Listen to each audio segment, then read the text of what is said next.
tinjauan pustaka mengenai pengertian lembaga swadaya masyarakat.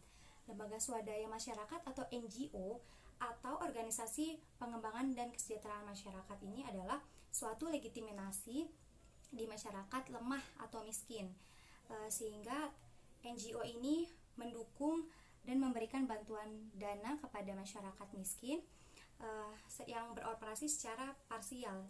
Jadi sebagian anggotanya datang dari pemerintah, ada juga yang dari sektor bisnis, didasarkan pada nilai-nilai sukarela.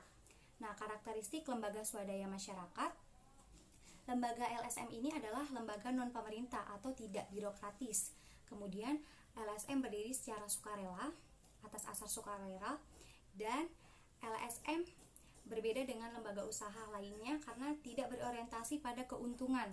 Kemudian LSM bekerja untuk masyarakat umum dan bukan untuk aktivisnya sendiri.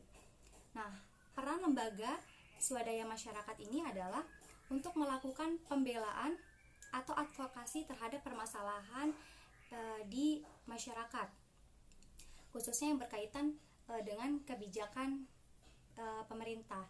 Nah, dalam hal ini LSM juga berperan untuk menjadi penghubung dan penengah antara kepentingan masyarakat yang belum dipenuhi dengan partai politik, ormas, atau kebijakan pemerintah.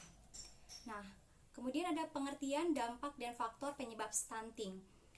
Stunting atau gagal tumbuh adalah suatu kondisi yang menggambarkan gizi suatu anak yang bersifat kronis sehingga berdampak pada perkembangan dan pertumbuhan anak.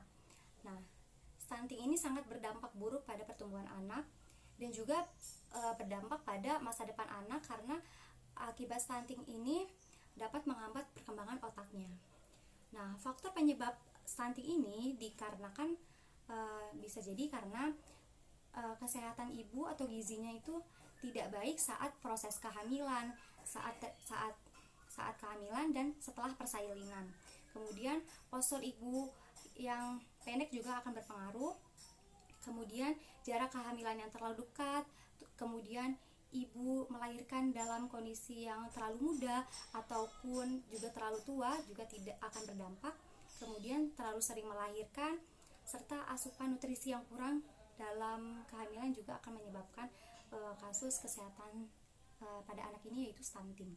Nah, kemudian ada untuk memenuhi kebutuhan gizi anak itu ada program PMT atau pemberian makanan tambahan, itu untuk balita yang berat badannya itu tidak standar atau tidak normal sesuai dengan seharusnya.